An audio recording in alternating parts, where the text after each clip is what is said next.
Assalamualaikum warahmatullahi wabarakatuh. Salam rahayu. Kita hidup di alam nyata, pakai yang nyata-nyata saja. Dan semua itu nyata adanya, tidak ada yang tidak nyata ataupun yang tidak masuk akal kalau kita mau mempelajarinya dan menelitinya. Walau itu mukjizat sekalipun, karena mukjizat itu juga pelajaran sekaligus tanda kerasulan seorang nabi bagi umatnya. Dan yang namanya pelajaran itu bisa diungkap kalau mau dipelajari. Seandainya mukjizat itu tidak masuk akal, maka tidak akan disebut pelajaran karena tak bisa dipelajari. Cuma karena kita tak tahu caranya atau ilmunya, jadi kita tidak bisa mengungkapnya. Dan kalau sudah mentok, larinya ke gaib. Namun gaibnya bukan gaibnya Allah. Maksudnya gaibnya Allah adalah rahasianya, tapi larinya kebanyakan ke gaibnya jin dan setan, dengan mengait-ngaitkan dan mengada-adakan cerita. Pada akhirnya lahirlah doktrin dan fatalnya jadi sugesti oleh orang-orang. Ujungnya adalah yang tadinya tidak ada maka akan jadi ada karena sugesti yang diyakini itu sendiri. Padahal semua apa yang di langit dan di bumi itu benda, dan benda itu akan rusak, kecuali Allah. Yang namanya benda itu makhluk, dan yang namanya makhluk itu tiada, yang ada hanya Allah Subhanahu wa ta'ala. Kalau kita mempertuankan agung atau menuhankan sesuatu karena sugesti dan diyakini bahwa sesuatu itu punya keagungan, maka Allah yang hak disembah tidak akan nyata adanya atau tak terlihat, karena kita segi pandangnya atau tertujunya hanya kepada wujud bendanya. Nah, kalau dalam fase ini, kalau mempelajari ilmu gaib atau ilmu tentang masalah jin atau kodam, akan cepat bisa kalau sugesti kita dan keyakinan kita bahwa semua itu benda alias tidak bisa memberi manfaat dan mudorot. Dan yang lebih tinggi lagi, sugesti dan keyakinannya tidak ada apa-apa kecuali hanya Allah saja, maka mempelajari ilmu gaib itu tidak akan bisa dan cepat. Rokokan sih dulur.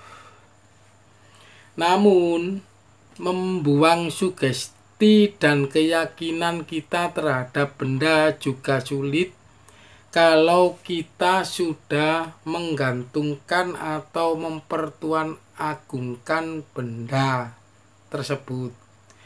Begitu juga menurunkan sugesti dan keyakinan kepada Allah.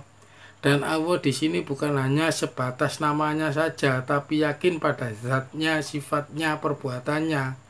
Kalau sudah begini, maka akan tahu yang punya nama Allah itu siapa. Dan saya tidak akan membahas yang punya nama itu karena ntar jadi fitnah dan bisa menyesatkan bagi yang tidak bisa mencerna. Kata-kata bukannya saya sok tahu atau sok yes, karena di sini terbatas dalam penjelasannya. Dan dijelaskan pun tak akan mudah memahaminya karena dia tak bisa ditembus oleh ilmu pengetahuan dan hanya bisa ditembus dengan rasa, dan adanya rasa mantap dan yakin itu kuat juga harus merasakan atau praktek atau pengamalan dalam bidang ketuhanan yang dipertuan agungkan. Jadi itu kendala-kendala kalau ingin memudahkan dalam ilmu gaib bidang jin dan setan. Mengapa jadi sulit? Karena sudah terlalu tinggi sugesti dan keyakinannya. Tapi kalau mau cepat turunkan sugesti dan keyakinannya, walau hanya satu titik, sugestikan dan yakinkan keberadaan jin dan setan itu adanya. Tapi akan sangat rawan kalau diturunkan untuk diri kita, karena mau tidak mau kita jadi mendua. Kalau salah pandangan dalam menyugesti dan meyakininya sampai melampaui batas sugesti dan yakinnya pada Allah, karena itu hanya benda dan wasilah untuk mengenalnya dengan ciptaannya dan kebesarannya. Kalau pesanku, kalau sudah SMP ya lanjutkan ke SMA. Jangan malah turun ke SD lagi, karena gaib yang wajib diimani itu gaibnya Allah, wujudnya kodok dan kodarnya baik ataupun buruk. Bukan gaibnya jin dan setan. Kalau sekedar pengetahuan boleh, asal ada batasannya dan untuk perantara mengenal kebesarannya. Tapi kalau diimani atau diyakini, maka yang terjadi kita yang akan jadi bulan-bulanan dan diteror mereka dimanapun berada.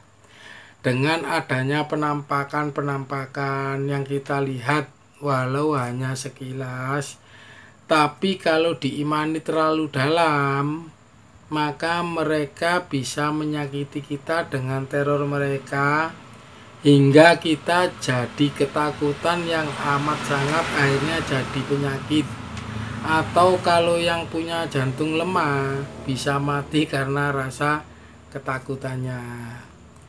Semoga ulasan ini bisa jadi manfaat dan memperkuat benteng iman kita terhadap Allah Subhanahu wa Ta'ala, dan menjawab pertanyaan-pertanyaan bagi pecinta ilmu gaib tapi tak bisa-bisa.